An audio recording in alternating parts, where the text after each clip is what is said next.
Today's Oscars Update is brought to you in part by the good folks at New Knoxville Telephone and Cable Company. Check them out at www.nktelco.net.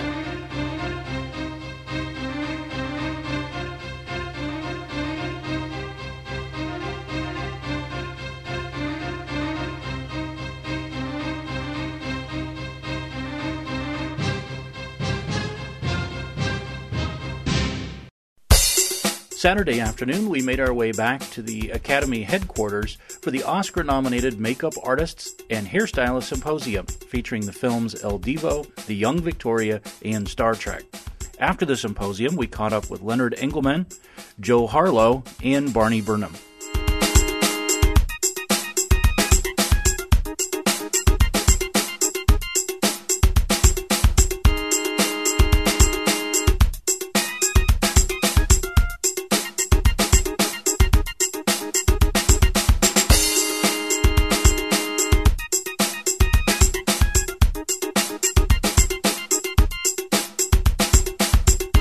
Well, I have a passion for makeup.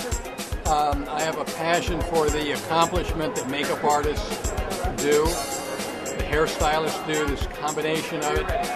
This is, I think, the 7th year that I've hosted the symposium, and it's an opportunity to really applaud great artistry, great makeup artists and hairstylists.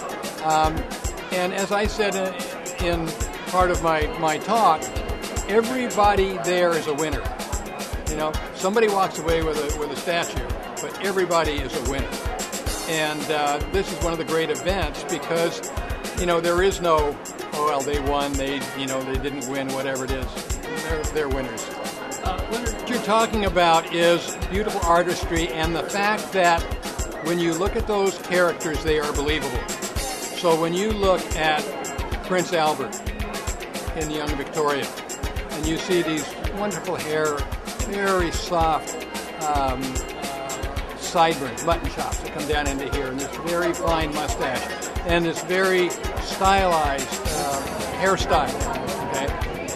That's as believable.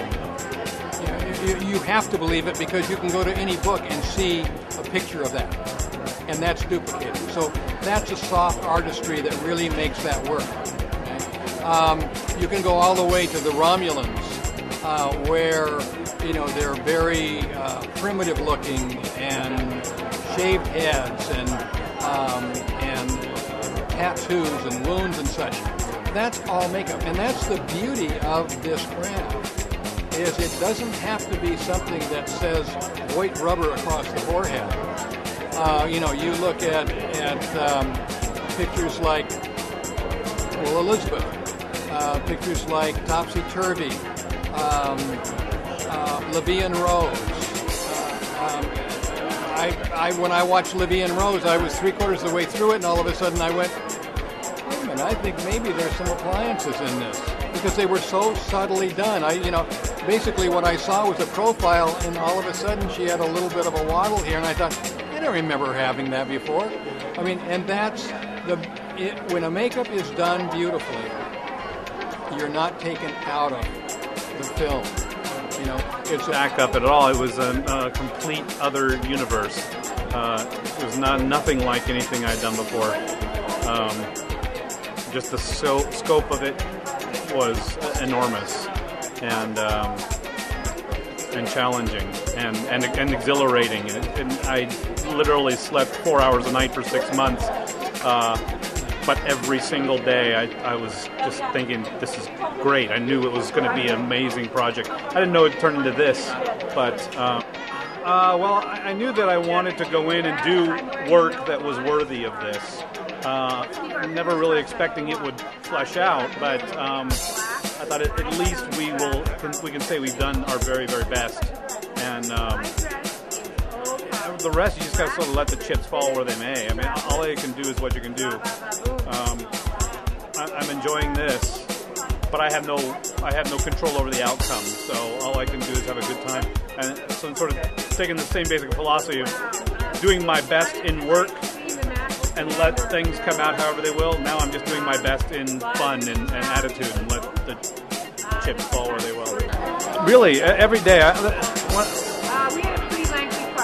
I grew up in the makeup business, and I didn't really care about it. I didn't really want to be that until I did. And once I did want to be a makeup artist, I decided if I'm going to do this, I want to be the very best I can be, and I want to produce the very best result that can be produced. Of course, there's always circumstances that, hopefully will make it waver a little bit, and I'm never 100% happy, but I strive to be with whatever project I'm doing. I would say both. Intimidating because you're following in a long line of wildly successful franchises, and sort of reinventing it for a new audience. That's intimidating. Exciting is it is an outlet for the kind of makeup that I got into this business to do, which is creature makeup. It's character makeup. It's it's subtle, believable, subtle change makeup. It's that kind of makeup that I started off doing, and that's what I love. They're lovely. I mean, I would work with them in a heartbeat. I think we all complemented each other very well. And legitimately, there should be many more of us sitting up there. There was a whole team of wildly talented artists that helped pull all this together. I mean, it wasn't just us three. Each of us had working with us, anywhere from 20 to 30 to 40 people. It was a big crew, and we all pulled together. So it's this nomination I accept on behalf of everybody that I work with. It's to be nominated for an Oscar, I think, for anything is hugely humbling. It's an enormous honor. But to be nominated for Star Trek, which has been nominated before, and you've seen these characters before. It's what I said about my crew, me being nominated, representing the people that work with me. I feel that's also true about the people that worked on the prior films. The people that helped establish these looks, because these are not original looks. I mean, these are looks that have been around forever. We're just sort of bringing them into the 21st century. So this nomination, hopefully, I can share with those that have come before.